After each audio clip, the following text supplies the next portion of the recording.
News Leader. The statewide number of COVID-19 cases continues to grow as hundreds of people are getting tested. As COVID-19 has impacted many events in Erie, we're taking a look at Sunday Mass, seeing how it affects attendance. And an early morning wreck in Corey sends one person to the hospital. Their vehicle hit a telephone pole, shearing it in half. Live in high definition from your news leader, this is 1024 Action News at 11. Good evening, I'm Brian Wilk. The number of cases of COVID-19 in the Commonwealth continuing to rise. According to the Pennsylvania Department of Health, 16 new positive cases of COVID-19 have been confirmed. This brings the statewide total of COVID-19 in Pennsylvania to 63 cases. All of the patients are either in isolation at home or treated at local hospitals. There are now more than 3,000 cases of COVID-19 in the U.S., with 63 deaths nationwide. And across Pennsylvania, as of tonight, 446 people are under investigation for COVID-19. 205 of those tests came back negative.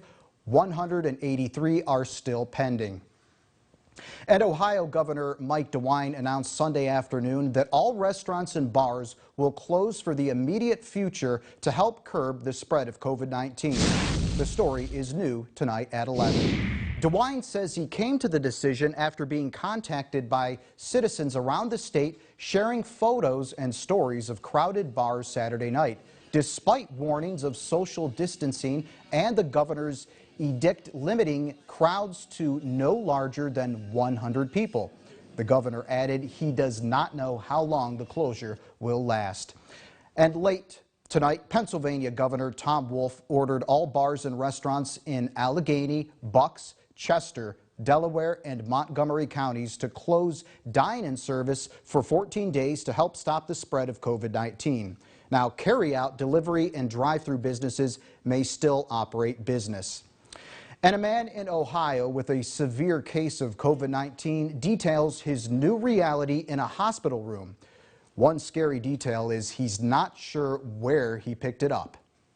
I was leaning over the side of the bed, throwing up, thinking out loud, "Oh, Jehovah God, please don't let me die like this." Don't let me die like this. 6 words Kevin Harris never thought he'd speak. Do I want to die suffocating and then going into cardiac arrest at the same time? That's how COVID-19 feels for him. Lying in a bed at Mercy Hospital in Trumbull County is his new reality. His visitors are limited and heavily protected. That's you, and that's me. This is a Facebook Live from inside his hospital room. The first glimpse we're getting of a life with a severe case of COVID-19.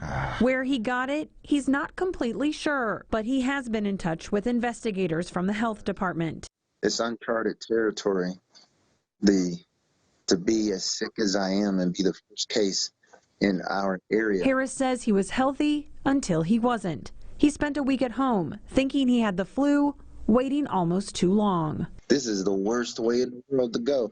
I'm going to suffocate on dry land. COVID-19 is spreading rapidly. As testing becomes more available, the numbers will go up. Harris says this pandemic will change the world. It already has, and I think it's going to bring everybody closer. Right now, Harris doesn't know when he'll leave the hospital. Yeah, that's the cough. Minutes before we talked to him, he got good news. His lungs are improving. I'll see you. In Cleveland, Caroline Sweeney, News 5. Empower Erie announced today the postponement of planned events as the push for a community college continues in Erie County. On Thursday, the State Board of Education voted to postpone the March 18th public meeting where a vote on the community college application would be discussed. Empower Erie is also canceling the March 17th rally at the Shiloh Baptist Church, as well as the March 17th candlelight vigil at the Erie County Courthouse. They're also canceling the rally, which is scheduled for the 18th at the Blasco Library, which concerns the community college. And with the increase of cases of COVID-19, the Pennsylvania Department of Aging released guidelines for seniors to follow. We have been in regular communications with the area agencies on aging relating to operation of their affiliated senior community centers, and we will continue to engage with them to meet their informational needs, receive input, and offer guidance. And Walmart closed all stores across the U.S. beginning at 11 o'clock tonight. According to the statement released by Walmart, all the stores and neighborhood markets will be open from 6 a.m. to 11 p.m. until further notice. This will help ensure associates are able to stock products as well as perform cleaning and sanitation. And you can read the full statement by going to our website, yourerie.com. And many churches in Erie have canceled Sunday Mass to prevent COVID-19 from possibly spreading, some even opting for a live streaming instead of a face-to-face service, but not all. Chelsea Swift visited a local church to see what attendance looked like. Father Michael FERRIck saying since St. Peter's Cathedral implemented the Diocese of Erie's health precautions, there has been a decrease with about 100 less parishioners attending Sunday Mass. The obligation for Sunday Mass has been suspended for people. So if they're sick, the elderly, those who are most vulnerable, they don't have to worry about not coming to church. The diocese suspending all physical contact like the sign of peace until further notice. Also emptying the holy water fonts so people don't put their hands in the holy water and spread germs. There's more people who have been coming than we were expecting, but also the people who weren't coming are the people who shouldn't be coming. I noticed some of our elderly parishioners chose to stay home, which is good. Father FERRIck adding he noticed families with young children choosing not to attend Mass, further adding it is in their best interest.